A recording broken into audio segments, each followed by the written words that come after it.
ایسے ایسے ہوں ایسے ہوں بھائی، بہت بہت بہت دور سے لایا ہوں اور کل کی گفتگو سے متصل ہوا.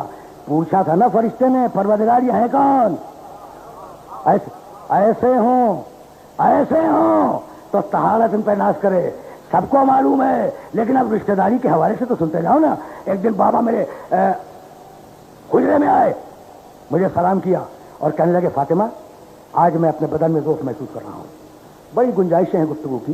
انی لاجد فی بدنی ضعفا ہے نا، میں نے کبھی عرض کیا تھا اور اب سلسلہ کلام میں بات آ گئی تو سنتے جاؤ. انی بھائی یاد ہے نا جابر بن عبداللہ انصاری سے شہزادی نے اس واقعے کو بیان کیا کہ ایک دن بابا میرے پاس آئے، مجھے سلام کیا اور کہنے لگے انی لاجد فی بدنی ضعفا ایتینی بالکسائی جمانی وغتینی بہ. بیٹی میں اپنے بدن میں کمزوری محسوس کر رہا ہوں. سن لیا؟ پھر سننا. اچھا کون سا میرا سننے والا ایسا ہے جو حدیث قصہ کی تلاوت نہ کرتا ہو؟ تو سب کو تو یہ جملہ زبانی یاد ہوگا نا، انی لاجد فی بدنی ضعفا، میں اپنے بدن میں کمزوری محسوس کر رہا ہوں. کہا نا رسول نے. اچھا، اور مسلسل میں بول رہا ہوں. اگر آپ پوچھیں توجہ رکھیے گا کہ جناب آپ کا مزاج کیسا ہے تو میں کہوں گا جناب میں کمزوری محسوس کر رہا ہوں. تو سیدھی بات ہے بھائی، روزانہ جب 3 تقریریں آدمی کرے گا تو کمزوری تو سینے میں کم از کم سینے میں تو کمزوری ہوگی نا. تو میں آپ پوچھیں آپ کا مزاج کیسا ہے، میں کیا کہوں گا؟ میں کمزوری محسوس کر رہا ہوں. میں یہ نہیں کہوں گا کہ بدن میں کمزوری محسوس کر رہا ہوں. یہ بدن میں غیر ضروری ہے، غیر ضروری ہے. بدن میں انی لاجد فی بدنی ضعفا، بدن کی ضرورت کیا ہے؟ کہتے تھے رسول اللہ کہ میں کمزوری محسوس کر رہا ہوں. نہیں، میرے نبی نے کہا میں اپنے بدن میں کمزوری محسوس کر رہا ہوں. بتانا یہ تھا کہ جسم نبوت کمزور ہو سکتا ہے، عقل نبوت کبھی کمزور نہیں ہو سکتی. ٹھیک، چادر لاؤ، چادر لاؤ، مجھے وہ چادر اڑا دو. چادر لائیں شہزادی، واقعہ تم نے ہزاروں مرتبہ سنا ہے، میں تو صرف رشتہ داریوں کی طرف جا رہا ہوں. چادر لائیں، بابا کو اڑا دی. بس صرف تو اندر ہی ویزن بچو جتل اللہ نورن کانہ البدر فی لیلۃ تمام ہی کمالے. اور فرماتی ہے کہ میں اپنے بابا کے چہرے کو غور سے دیکھنے لگی. میرے بابا کا چہرہ 14ویں رات کے چاند کی طرح چمک رہا تھا. اتنے میں میرا بیٹا حسن آیا. سننا، اتنے میں میرا بیٹا حسن آیا. اس نے مجھے سلام کیا، میں نے جواب سلام دیا. اور ایک مرتبہ میرے بیٹے نے مجھ سے کہا کہ اماں انی اشم عندک رائحۃ طیبۃ کأنہا رائحۃ جدی رسول اللہ. اماں آپ کے حجرے میں وہ خوشبو ہے جو میرے نانا رسول اللہ کی خوشبو ہے. نہ تنہا نانا نہ تنہا رسول اللہ.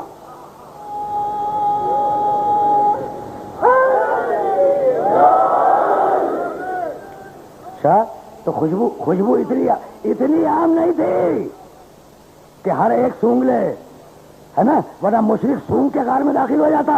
اچھا، تو یہ مسئلہ کیا پیدا ہو گیا کہ ایک خوشبو سونگ رہا ہے، دوسرے کو خوشبو محسوس نہیں ہوتی. کوئی نہ کوئی پرابلم تو ہے نا. تو اب میں قرآن کی طرف گیا. پورا واقعہ نہیں بیان کروں گا، اب وقت میں اتنی گنجائش نہیں ہے. میں چلو قرآن کے واقعے کی طرف.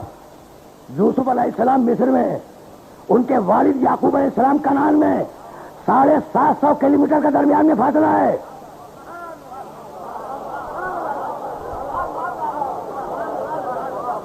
ٹھیک ہے نا.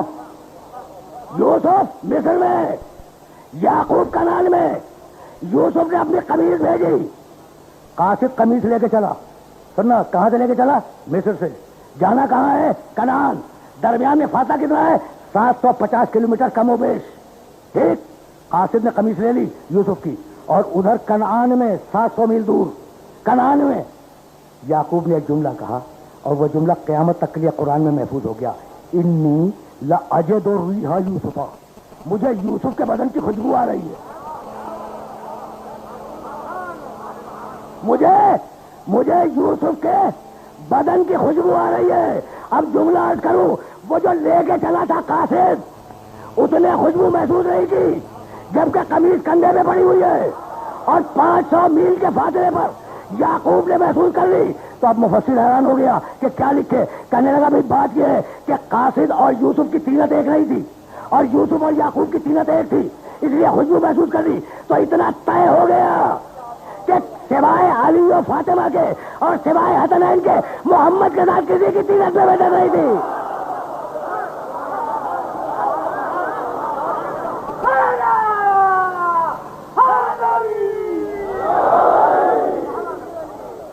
عجیب عجیب عجیب مراحل ہیں، عجیب مراحل ہیں. مجھے تو آگے جانا ہے.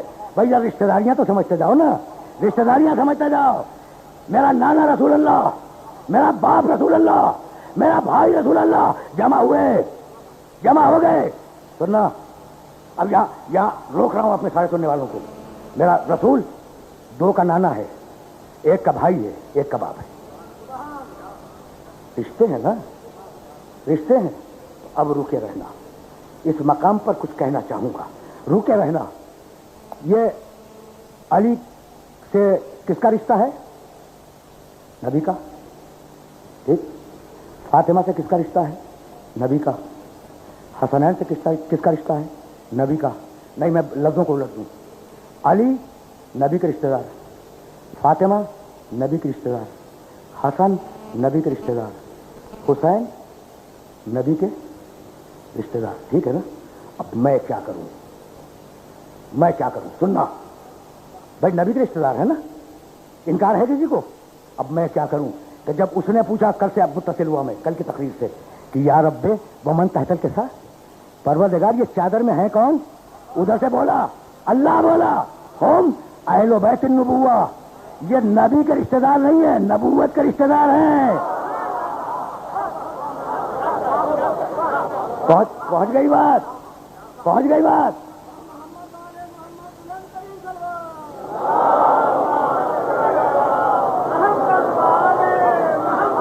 رخ ہے، گفتگو کا رخ ہے. بھائی سننا، کہاں کی بات لے کے بیٹھ گئے؟ نبی کے رشتہ دار. نبی کے رشتہ دار تو اور بہت ہیں. نبی کے، اچھا دیکھو نا کیا کہا، ہم اہل بیت النبوہ، یہ نبوت کے اہل بیت ہیں. نبوت کے اہل بیت، نبی کے اہل بیت نہیں. بھائی بہت توجہ رہے. اچھا تو بھائی بہت توجہ رکھنا. رسول ہے نبی، نبوت ہے عہدہ. ٹھیک. پھر سنو، نبی ہے عہدے دار، نبوت ہے عہدہ. میرا نبی عہدے دار ہے. ٹھیک. اس کا عہدہ کیا ہے؟ نبوت. طے ہو گئی بات. اچھا، ایک رشتہ ہوتا ہے عہدے دار کے ساتھ، ایک رشتہ ہوتا ہے عہدے کے ساتھ. دیکھو بڑی عام مثال دے دوں تاکہ بچہ بھی اس مثال کو سمجھ جائے. اور اب دامن وقت بہت زیادہ گنجائش نہیں ہے، مجھے ذرا سا اور آگے جانا ہے. جملہ سنتے جاؤ جو میں کہنا چاہ رہا ہوں. ایک رشتہ داری ہے عہدے دار کے ساتھ اور ایک رشتہ داری ہے عہدے کے ساتھ. میں ایک مثال دے رہا ہوں. مثلا صدر مملکت، کسی ملک کا صدر مملکت، اس کا بیٹا، یہ کون ہے؟ بھائی توجہ رہے، عہدے دار کا بیٹا ہے، عہدے کا بیٹا نہیں ہے. رشتہ صدر مملکت کا بیٹا، رشتہ اس کا عہدے دار سے، اس کا رشتہ عہدے سے نہیں ہے. اچھا صدر کا ملٹری سیکرٹری، اس کا رشتہ عہدے سے ہے، عہدے دار سے نہیں ہے. بھائی سمجھ گئے؟ بھائی بات پہنچ گئی یا نہیں؟ دیکھو جو پریزیڈنٹ کا ملٹری سیکرٹری ہوگا تو مسٹر ایکس پریزیڈنٹ ہو، ملٹری سیکرٹری ہے. مسٹر ایکس ہٹ جائے، مسٹر وائی آ جائے، وہ ملٹری سیکرٹری ہے. ٹھیک ہے نا؟ مسٹر وائی کو ہٹا دو، زیڈ کو رکھ دو، پھر وہ ملٹری سیکرٹری ہے. تو جب تک عہدہ رہے گا وہ ملٹری سیکرٹری رہے گا. ٹھیک. اچھا عہدے دار سے رشتے میں خرابی کیا ہے؟ جب تک باپ صدر ہے بیٹا جو ہی چاہے کرے، اور جب باپ بہادر ہو گیا بیٹا بیکار. ٹھیک. سمجھ گئے؟ تو ایک رشتہ ہے عہدے دار سے. بھائی توجہ ہے، جب تک عہدے دار عہدے پہ ہے رشتے میں طاقت ہے، اور جب عہدے دار ہٹ جائے تو رشتے کی قوت ختم ہو گئی. اور ایک رشتہ ہے عہدے سے. آل محمد کے لیے یہ نہیں کہا کہ یہ نبی کے اہل بیت ہے، نہیں، یہ نبوت کے اہل بیت ہے. اب جب تک نبوت باقی ہے قیامت تک اہل بیت باقی ہے.